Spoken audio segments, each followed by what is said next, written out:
Hi, Jonathan here. Thanks for stopping by to watch the video. Today I want to tell you that you're being foolish by asking the why question. What do I mean by that? Well, a lot of people come to me and they ask me, why won't my partner communicate? Why won't my partner quit drinking?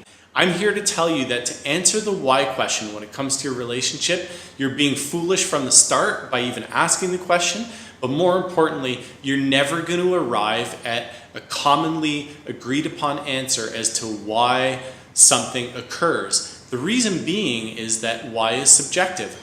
When you think of your experience in your relationship, the fights that you engage in or the disagreements that you have with your partner, none of those can be validated or reliably determined because we are part of that argument. We are part of that interaction.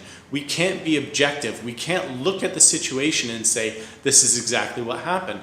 Not only do we have to tackle the issue of remembering what was said in the argument, and if you're anything like my wife and me, we try to go back and we have these memories like elephants, and we try to go back and we try to remember exactly what was said in an argument. We are never successful at that. It just leads to even bigger arguments. So the fact is that you can never go back and look at an argument and remember verbatim what was said. The second thing is you're never going to understand what the body language was. So if we answer that why question, are we only answering the why based on what was said, or are we also answering the why based on the tone that the person used or their body language? So there's two issues there that we can't even really capture fully and reliably and completely. We can't answer what was said, and we can't answer the manner in which that argument or that interaction occurred in.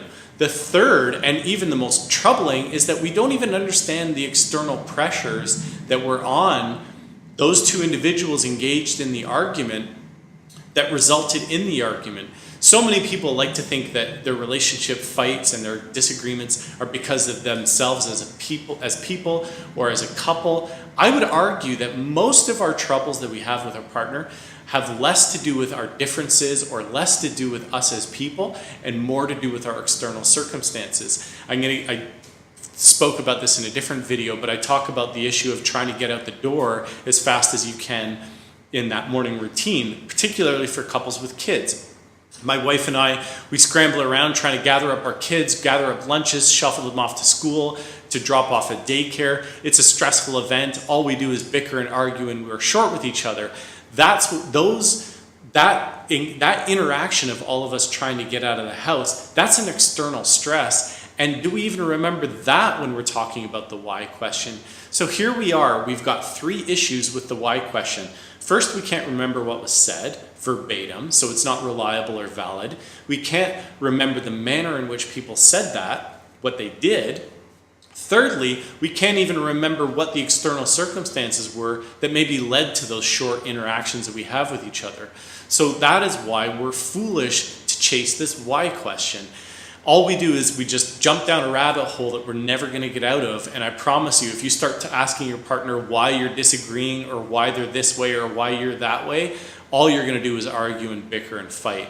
Rather than do that, take a step back and ask, when don't we fight? When are we the same? When are we aligned? When are we on the same page? When do we have the same values, the same principles, the same beliefs? When do we like to do things together? What are those things? Rather than look at what's wrong or try to figure out why it's wrong in our relationship, what's more important is to look at what's right in our relationship.